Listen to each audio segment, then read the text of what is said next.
Why did Boruto sacrifice Sarada? Or perhaps more accurately, how far does the future scenario involving Sarada's kidnapping extend? Given that Kashin Koji was kidnapped? Yeah, that's at least the biggest concern, or you could say the biggest source of curiosity among fans so far, following the incredibly shocking ending of Chapter 35. A character with a grand mission to save the world, not just from his own destructive power. Yeah, you know what I mean, right? A power that's literally information from the future, always used to choose the best possible path, has actually backfired on him. I mean, while he was devising strategies and plans, he forgot that he could be in danger at any moment. And I know this sounds ironic, but the fact that Aikamoto or Kishimoto's decision created a flaw in Koji's ability is what makes it so interesting. Just imagine, what would happen if Koji's ability had absolutely no flaws and was always accurate, no weaknesses, and it always played out exactly as he saw it? Of course, as fans, this would feel like a flat and uninteresting storyline, right? And this is exactly where Chapter 35 has proven that Koji's kidnapping actually makes the story even more compelling. But of course, we must also remember this. Before Koji was kidnapped, he had already laid out a future scenario involving Sarada and Code. Yeah, a probability of another possibility. If, while Boruto was fighting Code in Ishiki's dimension,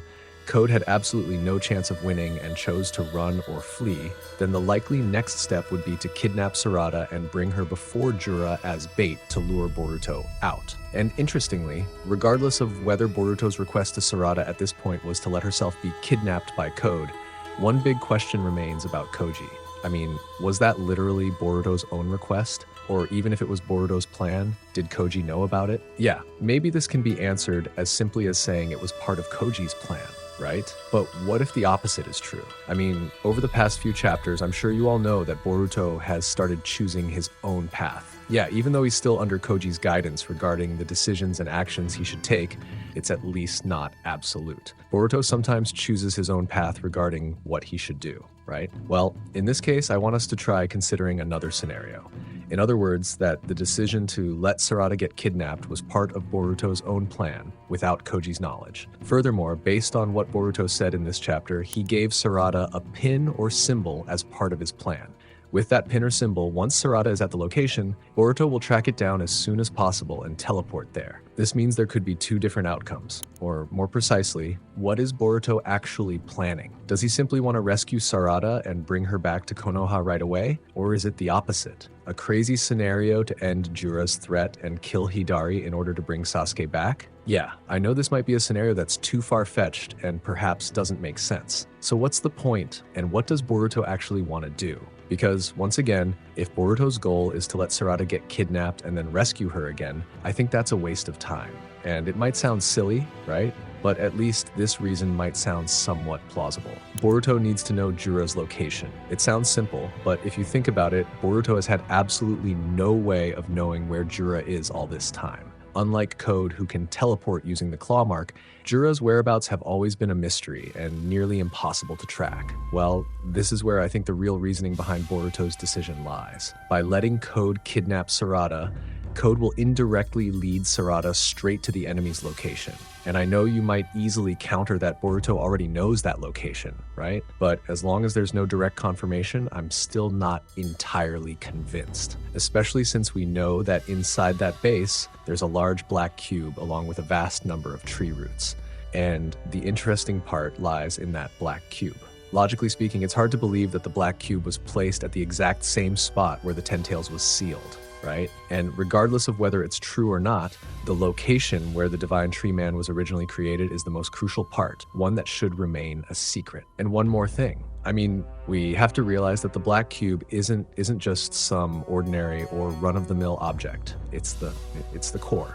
Imagine if Boruto were to destroy it, what would happen next? I think if it were destroyed, it would have a significant impact on Jura itself. And in my opinion, that's why, before all that happened, Boruto first gave Sarada some pins or symbols. Because as we know, those objects aren't just ordinary communication devices or markers. They're the key that allows Boruto to locate Sarada as soon as he arrives at Jura's headquarters and teleports there. This means Boruto's goal was likely more than just rescuing Sarada a few minutes after she was kidnapped. If that were his only goal, this plan would seem far too risky and almost pointless. Instead, it makes much more sense that Boruto was actually using the kidnapping as his only chance to locate Jura's base.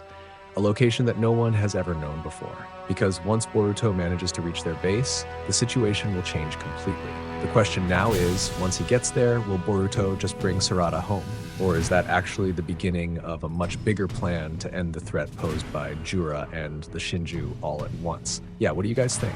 And as a final point to wrap everything up, this is why I feel that Chapter 36 isn't really about Sarada being kidnapped. Sarada is just part of a much bigger scenario. And yeah, that seems to be the case, right? Because if we look at all the clues Ikemoto has given us so far, from Kashin Koji's ability to see various possible futures, to Boruto's decision to start boldly forging his own path, all the way to the pin given to Sarada before everything happened, it's just too hard to believe that all of this is just an ordinary rescue plan. On the contrary, all those clues point to one possibility, that Boruto deliberately allowed a huge risk to occur in order to secure a much greater opportunity down the line. And this, in my opinion, is where the real question lies. To what extent did Boruto know the scenario that would unfold after Sarada was kidnapped? Did he only know that Sarada would be taken to Jura's headquarters and then come to rescue her? Or did he already know that behind the kidnapping lay a golden opportunity that might never come again? An opportunity to locate the enemy's headquarters, understand its structure and such, find their weaknesses, or even destroy the very core of the Shinju threat itself. Because, once again, if Boruto's goal is simply to rescue Sarada and bring her back, I think all these risks feel too great and unappealing, or more accurately, illogical. Don't you agree? Because, quite literally, they aren't worth the reward he'd receive.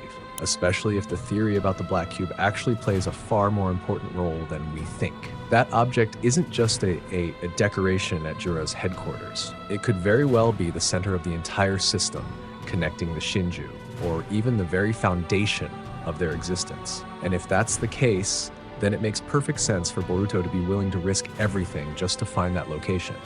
Because sometimes, to win a war, what's needed isn't winning every battle. It's finding the heart of the enemy itself.